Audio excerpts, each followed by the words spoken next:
Hi, I'm Matt. I'm 58 years old and I'm chasing 4 watts per kilo. Today we're going to look at stage 5 of the Zwift Games, the Queen stage. The route is the Three Stepsisters. It's a perfect route for me. It's a long route with a mountaintop finish. Fits my style exactly. Everything was looking good until I ran into the Danish duo. You'll see what I mean. This is only the 13th Zwift race I've ever done, and it was the one I was the most looking forward to doing.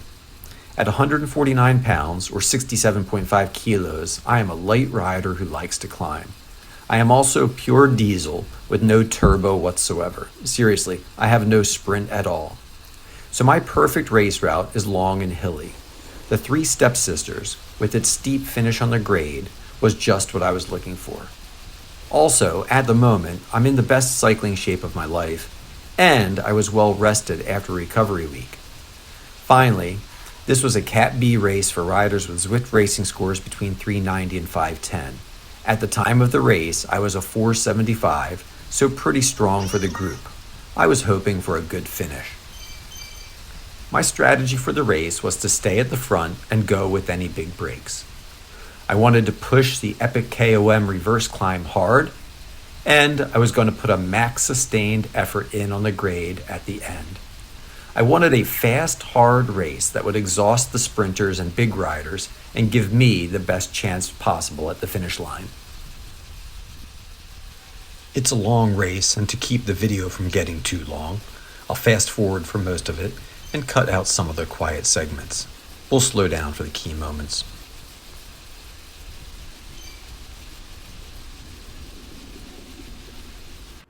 This video is named Danish Duo. Now, there are a lot of Danes in this race, but there are two that we are most concerned with. You can see them there, lurking in 10th and 11th place. The Hansens. Twins, siblings, cousins, parent and child? Two random Danes. I have no idea. But they're there, like two great white sharks waiting to pounce. We'll keep our eyes on them through the race. For a Zwift race, it was a pretty modest start. The riders knew what was to come and weren't willing to blow themselves up. You can see a few red spikes on my power meter, but there's a lot of blue and green as well. We're about 2.5 miles in, about 4 kilometers, when another Dane, not one of the Hansens, takes a flyer off the front. I think it's a little early to go for a solo breakaway, but it looks like he's just going for the gate. Or maybe he's trying to get a little bit of a lead before the first of the three sisters, the Jarvis KOM reverse.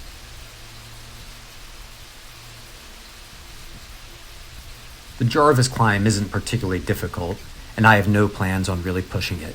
I only want to stay in contact with the leaders and hold on until we get to the epic KOM reverse, where I really plan on going hard.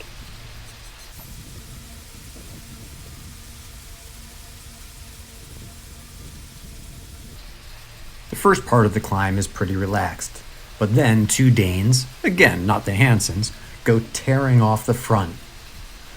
I'm not willing to lead the pursuit at this time, but I let others do the work and I follow them. My goal is still to stay in contact. I don't want two teammates getting away.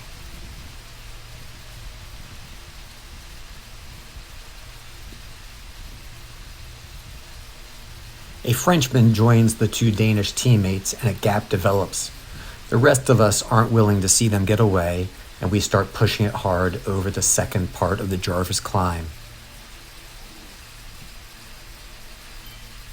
After a brief pursuit, we catch the escapees.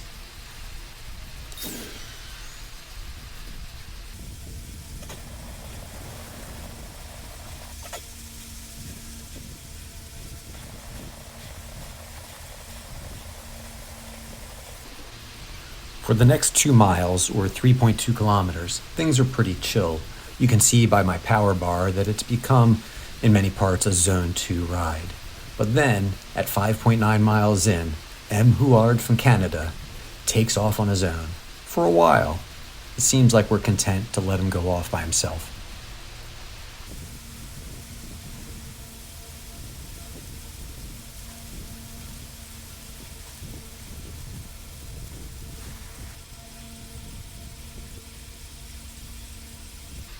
One by one, racers set off in pursuit of the lone Canadian.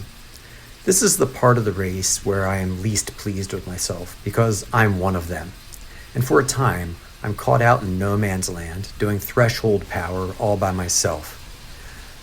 I start to ease off, and eventually some racers catch up to me, and we form a pack. One of them is Hansen, and I take the Dane's wheel.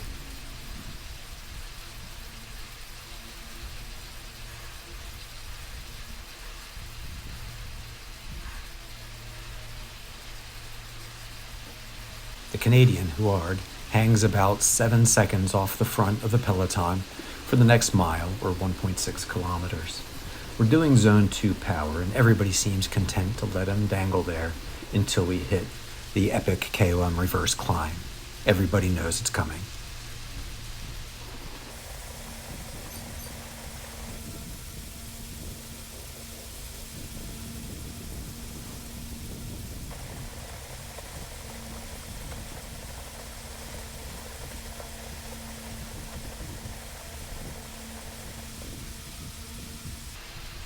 When we reach the epic KOM reverse, I'm feeling strong. My heart rate is only 141, and I'm ready to cause some pain. I want to cause a split in the peloton and leave the sprinters and heavier riders behind. I want everyone exhausted when we hit the grade. This is where my advantage is. I'm a light rider, and I'm a climber. At this point in the ride, 4 of the top 5 riders are Danes. I'm not concerned that I'm not in first place. I plan on using my feather power-up and pushing through the second half the climb.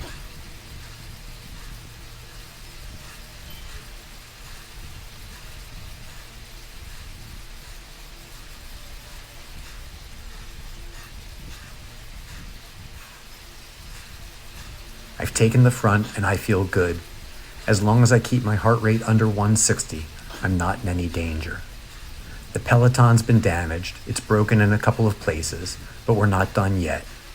We have to have the people in the back give up hope.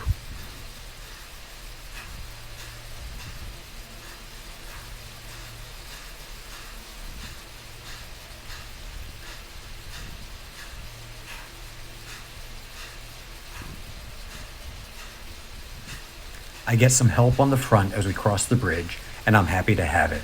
I gladly take a wheel.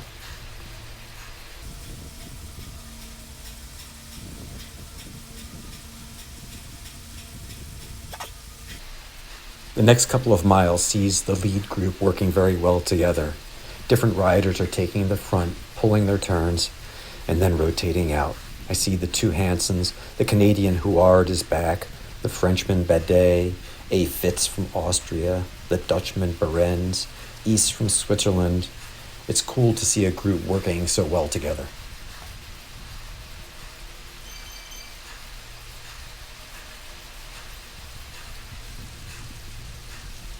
Coming off the plateau, I see an opportunity for rest. I assume the super tuck.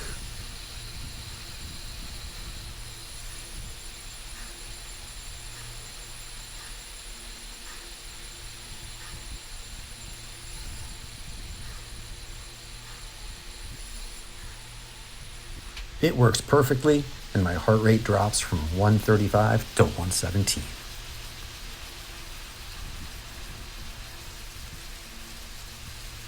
The next part of the race sees several breaks out of the front pack by individual riders. First by C. Hansen, and then Robredo from Poland. I chase them all. I'm desperate to be part of a breakaway. Not because it's tactically the best thing, I'm just having so much fun.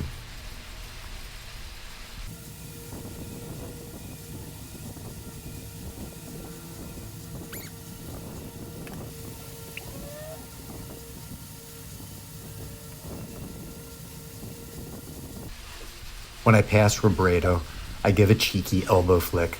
I'm hoping that he and Huard will join me for a 3-person breakaway. We gain a few seconds on the rest of the pack, but the breakaway never comes to fruition. It's a shame, but I'm still having so much fun. Have I mentioned that? The next mile and a half see a series of small attacks until L. Hansen, one of the Danish duo, launches a major attack of his own.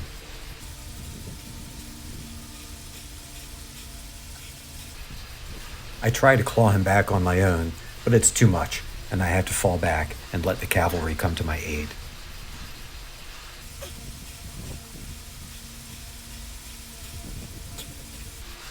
I make one more surge to bring Hansen back, but as soon as I do, another attack is launched over the top. They just keep on coming. And I'm loving every minute of it.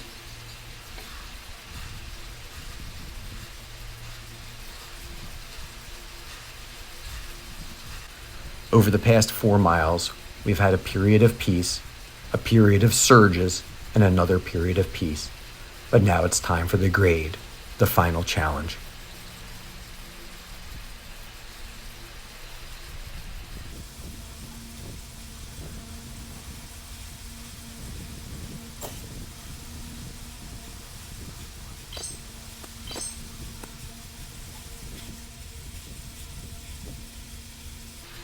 At the start of the climb, I'm in second place. A surge of hope rises in me. Could I win this? Will I end up on the podium? I've burned a lot of energy, but I'm also having a great day. I led the way up the epic KOM reverse. I'm hoping my climbing abilities will bring me to glory on the grade.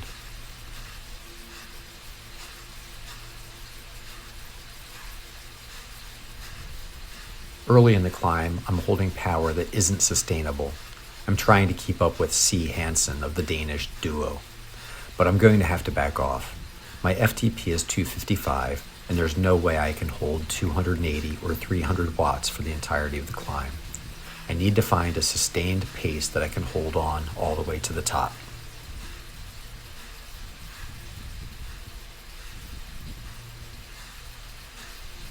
The leaderboard is filled with names that I've come to recognize over the course of the race. Most of them have spent significant time on the front, and several made solo breakaway attempts. It isn't a group of sandbaggers who have waited the entire race to make an attack on the final climb.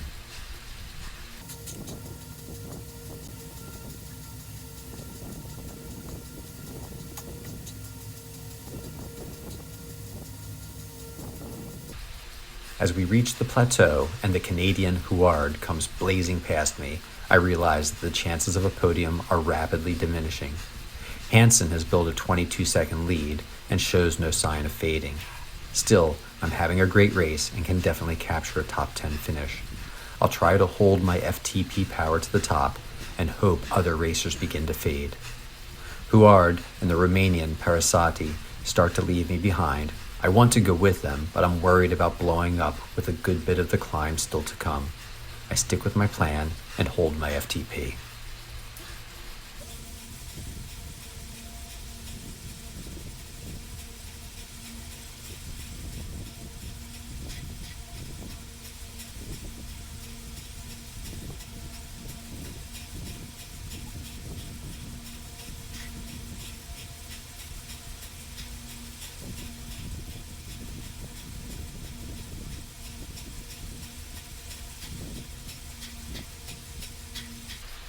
C. Hansen is now 33 seconds ahead, but who's on my tail? The second of the Danish duo, L. Hansen. I have a 7-second lead on them, which is a good sign. Are they fading? Not long ago, they were right on my tail.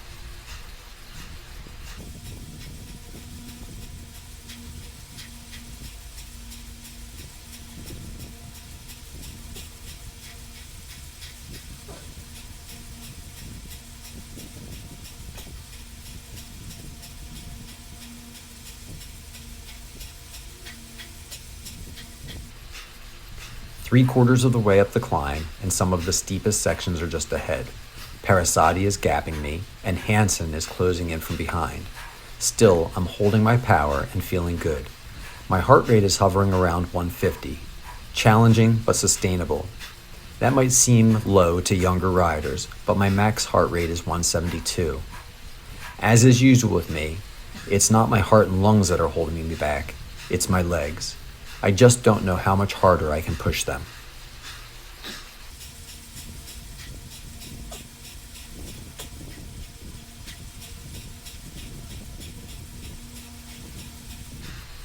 The final plateau appears on the climb screen. C. Hansen, now a minute ahead, has a decent lead over Badet and Fitz, who are locked in a battle for second place. Huard is blasting up the mountain and now has over 30 seconds on me. The German, Akirk, is too far away to be caught, but maybe I can still reach Parasati. L. Hansen is just 2 seconds behind me. Can I hold him off? I have no sprint. My only hope is to create enough of a gap that the Dane can't catch me.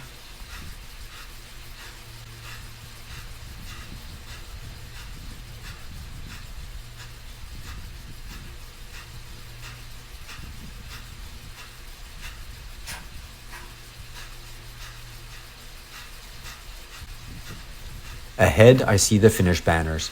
Parasati is gone, and Hansen is sitting on my back wheel. I give everything I have, hoping to ride Hansen off my wheel. My legs are on fire, and I can only hope the Dane feels even worse.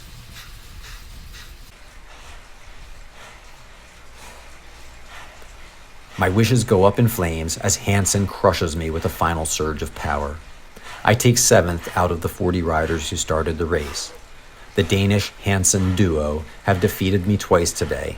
C. Hansen won the race, and L. Hansen took me at the finish. Chapeau to both of them for a great race, and to all the other leaders as well.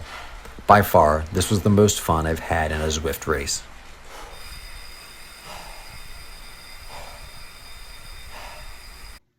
Could I have placed better or finished with a lower time? I could have been more conservative in this race, but I tell you, I enjoyed every surge and every pursuit that occurred.